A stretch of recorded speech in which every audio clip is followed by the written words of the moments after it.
साथियों, होली की नमस्कार। होली की बधाई।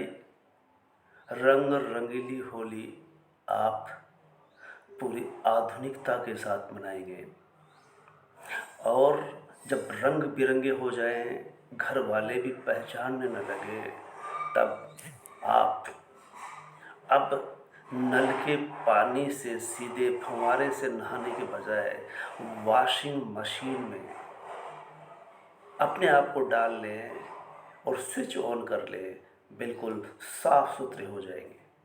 मुबारक हो, होली मुबारक हो। हम आज चित्रलेखा की श्रृंखला समीक्षा 4 में एक नए उपन्यास के साथ मुखातिब हैं। उपन्यास दरअसल लोकतंत्र का महाकाव्य है,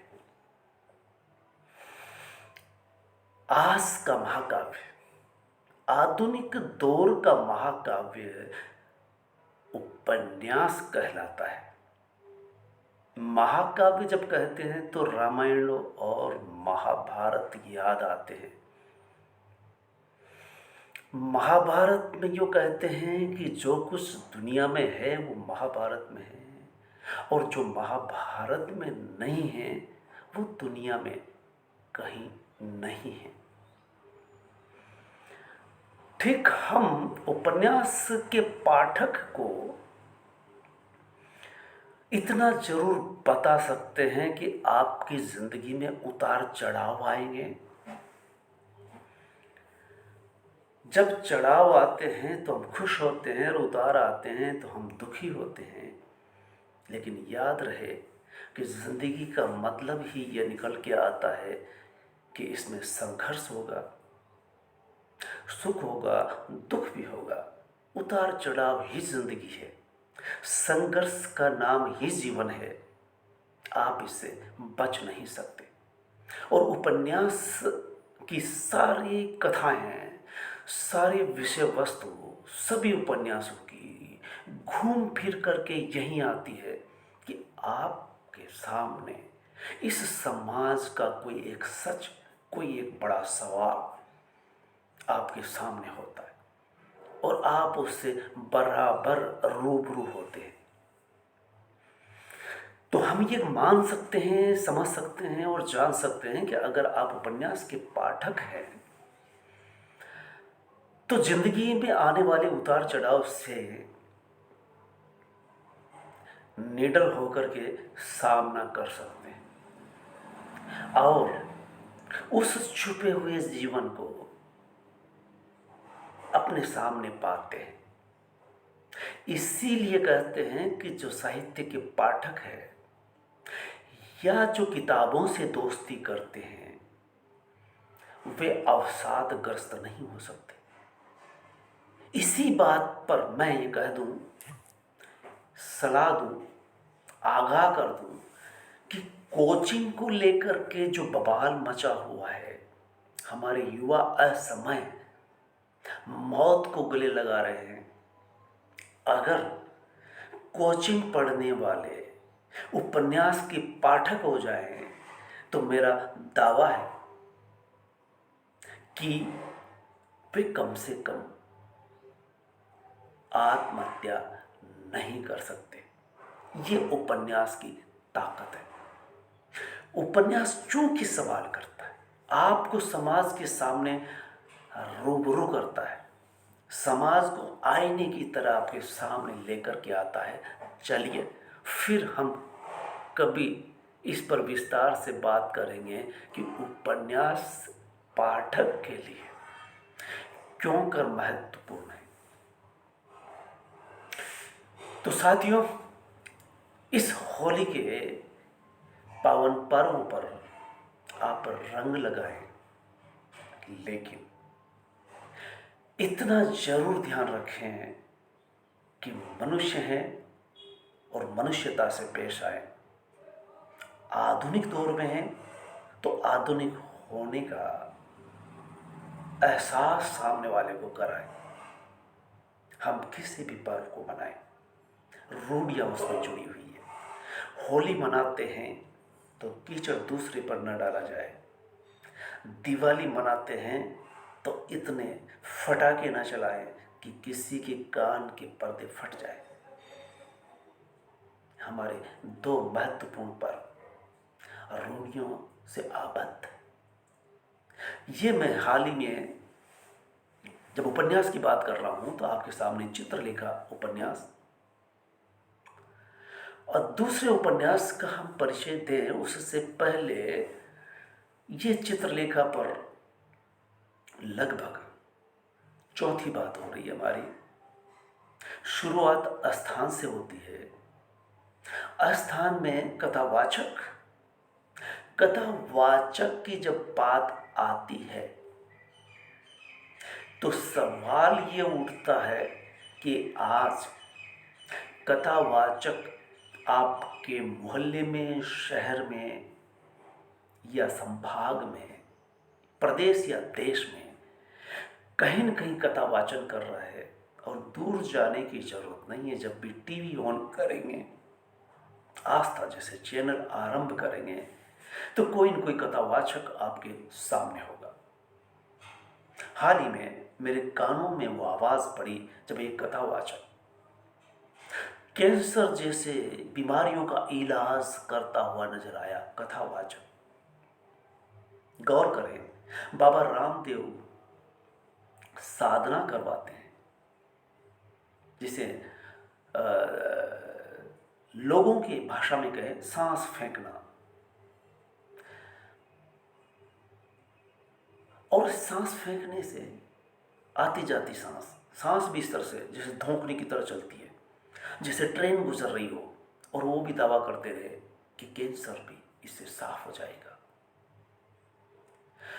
सब कुछ बीमारियों से मुक्त हो जाओगे। लेकिन सच यह है कि बाबा रामदेव अब पहचाने जाते हैं कई तरह के प्रोडक्ट बेचने के लिए, दवाइयाँ बेचने के लिए। अगर उनके योग से, जैसा वो दावा करते हैं, लोग स्वस्थ हो रहे होते तो फिर वो दवाइयाँ क्यों बेचने लगे, मसाला तक बेचने लगे। और सुप्रीम कोर्ट तक केस जाता है कि आप विज्ञापन थोड़ा संभल करके दीजिए। कोरोना आया तो कोरोना के दौरान उन्होंने कोरोना को ठीक करने की दवाई ईजाद कर दी। सुप्रीम कोर्ट में फटकार लगी, डॉक्टर वर्सेस बाबा रामदेव हुआ और उनको बैकफुट पर आना पड़ा। हाल ही में सुप्रीम कोर्ट ने फिर उनको लताड़ पिलाई।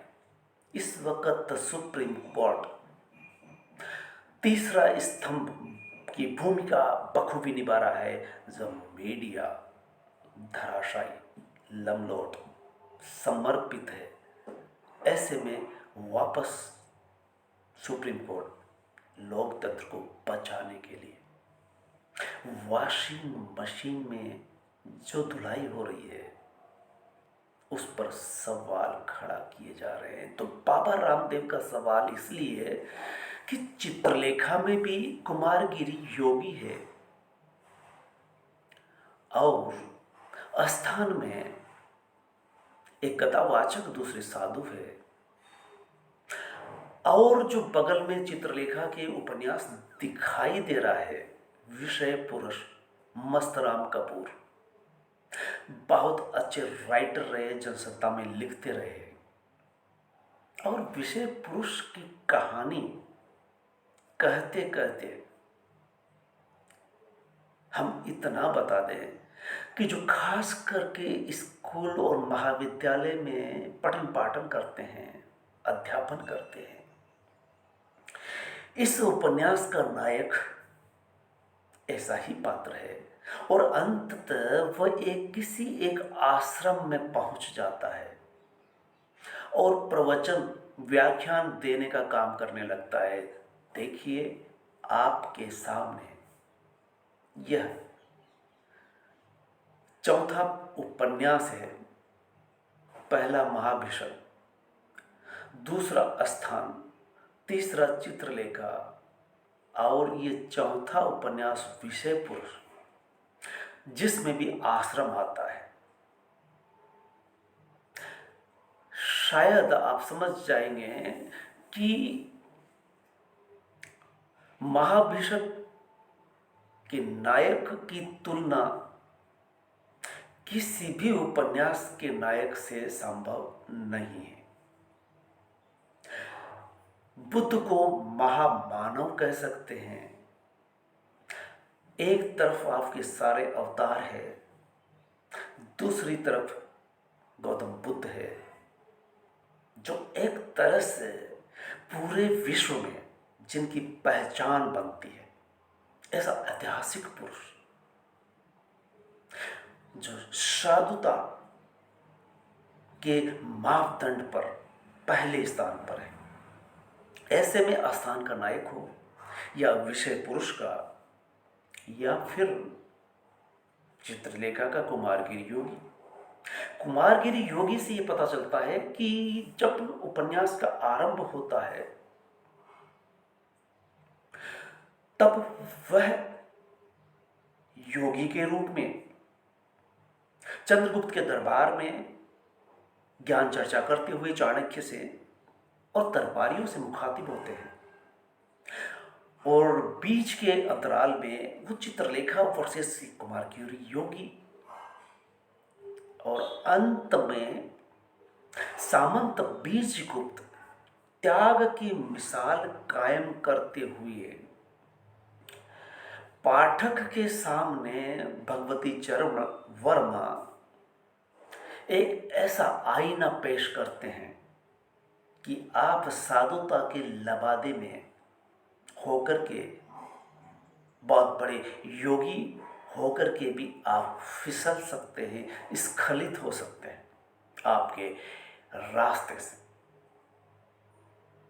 और एक सामंत बीजगुप्त सामंत होकर के भी त्याग की मिसाल कायम कर सकते हैं। चंद्रगुप्त उनको सलाम करते हैं और चंद्रगुप्त उनको विदा देने के लिए उस वक्त आते हैं जब वो महल छोड़ देते हैं और जंगल की ओर कूच करते हैं।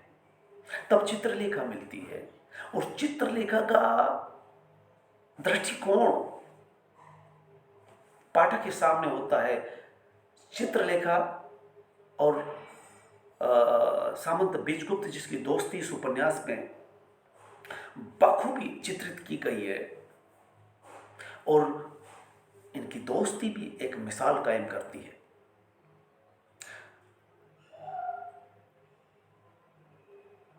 सामंत बीजगुप्त कहते हैं कि जब तक घर छोड़ते हैं, महल छोड़ते हैं, महल भी किस कारण से छोड़ते हैं उसका एक अलग संदर्भ है, लेकिन हम यहाँ बात कर रहे हैं अस्थान के कथावाचक और साधु से हैं। एक तो कुमारगिरी योगी की बात हम आज समाप्त करते हैं कि कुमारगिरी योगी हो या अस्थान का साधु परंपरा के जितने भी साधु हैं, और अस्थान का धरणीधर कथावाचक होते हुए साधु के बराबर सम्मान हासिल करना चाहता है, और कथावाचन करते करते व्यभिचार का उस पर आरोप लगता है, आश्रम से वो बेदखल कर दिया जाता है साधुओं के द्वारा, आश्रम छोड़ना पड़ता है। फिर आप तुलना कर सकते हैं कि एक मिसाल है राम रहीम जिनके बहुत बड़ा आश्रम है, मंत्री संतरी जिनके चरणों में वंदन करने के लिए पहुंचते हैं, आशीर्वाद लेने के लिए जाते हैं, बॉर्डर से सामना करने से पहले। आशा राम है जो जेल की सलाखों के पीछे है, कथावाचन भी करते हैं, साधु जिसे कहेंगे वो भी। तो कहने का आशय यह है कि इन उपन्यासों में यह बताया गया है कि आप जिनको संत साधु कहते हैं, कथा वचन करने वाले कहते हैं, इन पर अंततः व्यभिचार के आरोप लगते हैं, ये या व्यभिचारी साबित होते हैं। कुमारगिरी योगी पहुंचे हुए योगी है, उनकी पहुंच राज दरबार तक है, और राज दरबार तक पहुंच अंततः योगी की क्यों कर होती है? आश्चर्य इस बात का है कि सत्ताएं धर्म का उपयोग करती है, या सत्ता तक पहुंचने के लिए धर्म को भी सीढ़ी बनाया जाता है, या धर्म अपने अपने आप को मुकम्मल बनाने के लिए सत्ता का सहारा लेता है। सो कुमारगिरी योगी भी दरबार में है। सो राजनर्त के मन में वही बात है जो स्थान के धरनी धर कथावाचक में है। राजनर्तकी के पास धन दौलत की कई कमी नहीं है, ठीक वैसे ही देश आस्थान के धरणीधर के पास कथा वाचन करते करते धन इकट्ठा होता है, भक्तों के द्वारा दिया गया दान।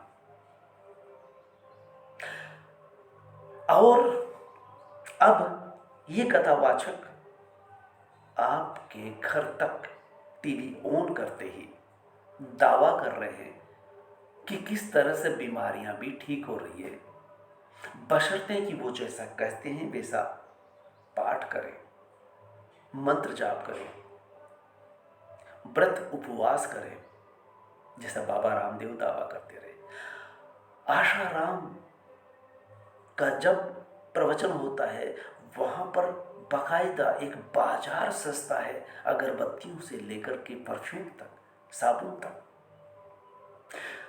पाठ पूजा की सामग्रियों तक। और वो ये दावा इसी बात का करते हैं कि पाठ पूजा करते करते आप स्वस्थ, हर बीमारी से मुक्त हो जाएंगे। तब इन अस्पतालों की क्या जरूरत होती? लेकिन समाज में रहते रहते आपको ये जीवन संघर्षमय है, और ये उपन्यास यही बात बताने का प्रयास कर रहे हैं हर रचनाकार, कि आपको जीवन के सामने एक तरह से महाभारत में रहना होता है। इसीलिए उपन्यास को महाकाव्य का दर्जा दिया गया है कि आपको हर उपन्यास का नायक ये एहसास कराता है, वो नायक संघर्ष करता हुआ जीवन जीता है, या किसी न किसी के जीवन को आपके सामने आईने की तरह खड़ा कर देता है स्पष्टतः। और आप तब ये एहसास कर जाते हैं कि आपके साथ ही ये सब नहीं हो रहा, सभी के साथ होता है। फिर महाभिषक की महानायक की याद आती है जब वो कहते हैं कि जीवन दुख है। दुख है तो उसका कारण है तो उसका समाधान भी है।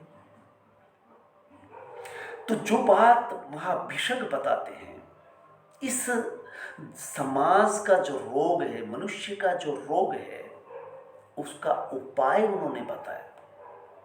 ये सारे कथा वाचनीय है, ये सारे साधु अंततः डराते हैं। किससे डराते हैं? कथावाचक डराते हैं। किससे डराते हैं? धर्म का डर।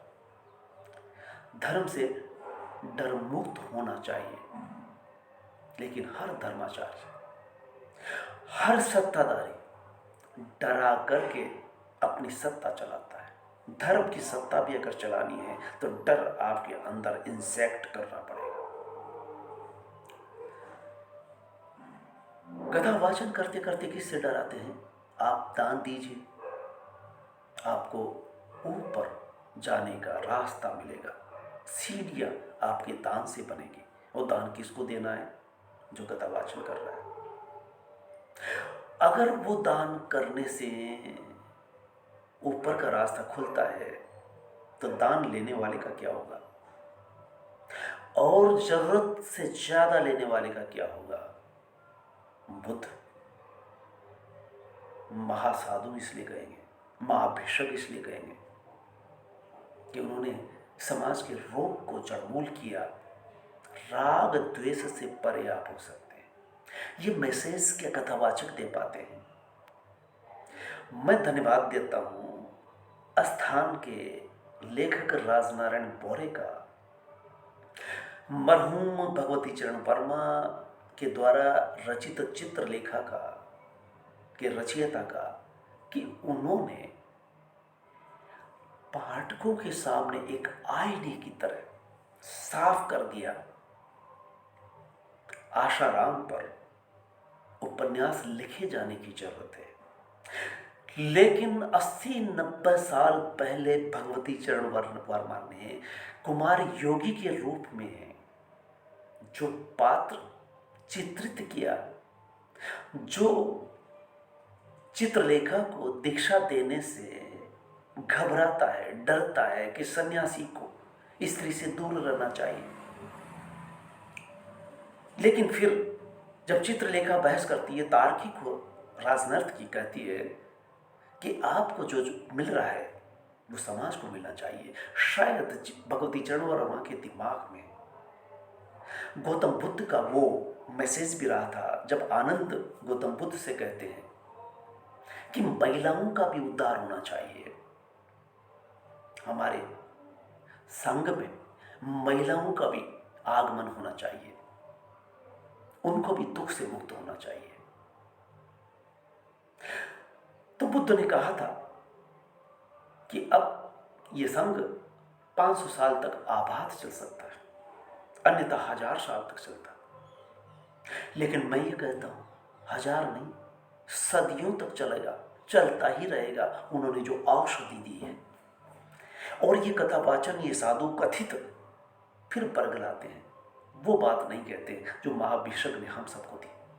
कुमारगिरी योगी भी वो लालीपाप दिला रहे हैं कि मैं ईश्वर के दर्शन कराऊंगा।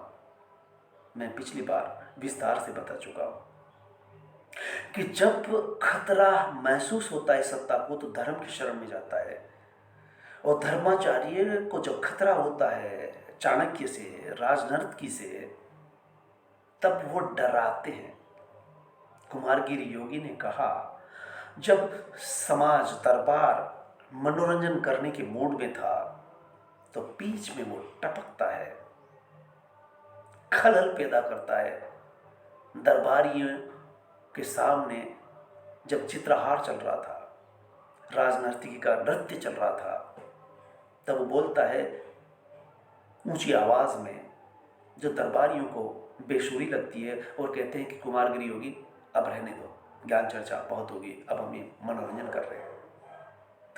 तो कुमारगिरी योगी के अंदर खुदबुदाहट हुई, बेचैनी हुई, और जोर से चिल्लाया। वो आवाज सत्ता तक पहुंची, चंद्रगुप्त तक पहुंची, और चंद्रगुप्त ने उस धर्माचार्य का आवाज सुनी, क्योंकि उनको अंततः ऐसे धर्माचार्यों की जरूरत है जो दरबार में होते हैं, और वो ईश्वर के दर्शन कराने का दावा करते हैं, और सत्ता तुरंत स्वीकार करती है कि हाँ हाँ बिल्कुल ईश्वर के दर्शन किए। लेकिन चाणक्य वहां जो सवाल उठा देता है, और राजनर्त की वहां ये चित्रलेखा कि रचयिता भगवती चरण वर्मा को सलाम करते हैं।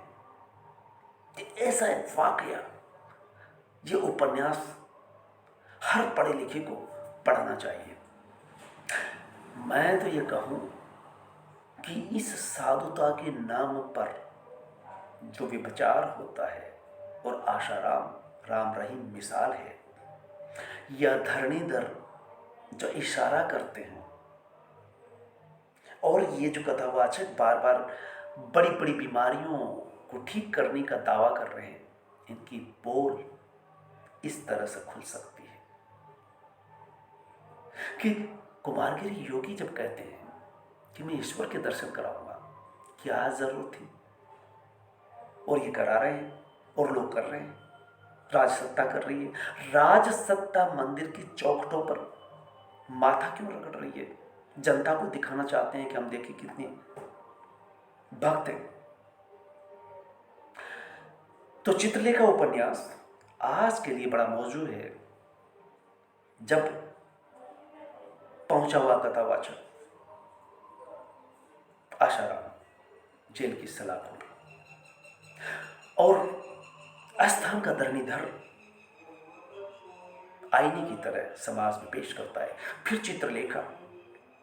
तो चलिए, मैं आज फिर विषय पुरुष की बात करेंगे, लेकिन मैंने जब विषय पुरुष का आगाज आज कर दिया, चित्र आपके सामने मस्तराम कपूर का, इस उपन्यास में पुनः इसी बात को एक अलग अंदाज में कहा गया है कि इसका नायक कथावाचक भी नहीं है, साधु भी नहीं है। कौन है? एक पत्रिका का संपादक। पत्रिका का संपादन करते हुए वह एक सेमिनार से उनको आमंत्रण मिलता है कि आप राष्ट्रीय संगोष्ठी में स्त्री विषय पर व्याख्यान देंगे। चूंकि आप एक पत्रिका के सम्मानित संपादक हैं और आपकी पीएचडी भी साहित्य में स्त्री विषय को लेकर के, स्त्री सम्मान को लेकर के, स्त्री की स्थिति को लेकर के हुई है, सो आप या स्त्री के विषय पर रखी गई राष्ट्रीय संगोष्ठी में अपना मुख्य वक्तव्य देंगे। वो राष्ट्रीय संगोष्ठी में पहुंच जाते हैं और वो कहा जाता है, मनमथ भास्कर उनका नाम है, पत्रिका के संपादक है, उसके संचालक समन्वयक पुरुष है, और वो कहते हैं कि 2-4 पुरुष और थे, बाकी सब महिलाएं, खूबसूरत सुंदर महिलाएं, अच्छी अच्छी साड़ियां पहनी हुई।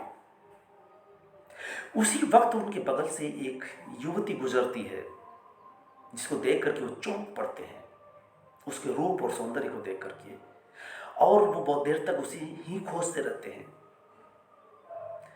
और वो खोए हुए हैं और कहते हैं कि मैं इस तरह की कई संगोष्ठियों में आ चुका हूँ और कई संगोष्ठियों में मैंने अपनी बात रखी है। शुरू में जरूर उनके संगोष्ठियों के प्रति मन में जो एक लगाव था, जो एक जिज्ञासा थी, वो खत्म हो गई है। यह औपचारिकताएं होती है। जो ही उसका नाम लिया जाता है तो वो इस पर भी सवाल उठाते हैं कि संगोष्ठी में जो बड़े बड़े लेख लिख करके लाते हैं और उनको समय 5 मिनट का दिया जाता है। ये महिलाएं भी पढ़ी लिखी है और बड़े बड़े लेख लिख करके लाई है, लेकिन इनको कहा जाएगा कि समय का अभाव है, 5 मिनट में बात खत्म कीजिए। ये महाविद्यालय विश्वविद्यालय में होने वाली संगोष्ठियों पर एक तरह का करारा चपत है। ये संगोष्ठियों में किस तरह से औपचारिकताएं होती है और उन्हें पढ़े गए लेखों से प्रोफेसर, प्राचार्य, आचार्य बन रहे हैं, उस पर चपत है। तो विषय पुरुष इस तरह से पठनीय उपन्यास है और इसका सारांश ये बताया जा रहा है कि इस उपन्यास का नायक मनमथ भास्कर अंततः जिस युवती से आकर्षित होता है वो आश्रम चलाने वाली माँ जो आश्रम चलाती है वहां तक उसे खींच ले जाती है और इनके व्याख्यान को सुन करके समझ जाती है कि इस तरह का व्याख्यान करने वाला अगर मिल जाए तो आश्रम में हमारा आश्रम ऊंचाइयां छू सकता है। और वही होता है कि वो जिस आश्रम में लेकर के जाती है, फिर देश विदेश में ये पत्रिका के संपादक देश विदेश में प्रवचन करते हुए घूमते हैं और तब लौट करके आते हैं जब आश्रम चलाने वाली माँ एक ऐसी रहस्यमयी बीमारी से मौत को प्राप्त होती है और बाद में डॉक्टर की रिपोर्ट से पता चलता है कि उसे एड्स हुआ है। तो मस्तराम कपूर के इस उपन्यास से भी पाठक ही समझ जाएंगे कि अंततः इन आश्रमों में यह अंततः व्यभिचार वाला किस्सा क्यों करके जुड़ा हुआ है, जब राम रहीम और आशाराम का खुलासा आपके सामने हो गया है। तो इस विषय पर हम बाद में आएंगे। आज की बात यहीं पूरी करते हैं। धन्यवाद।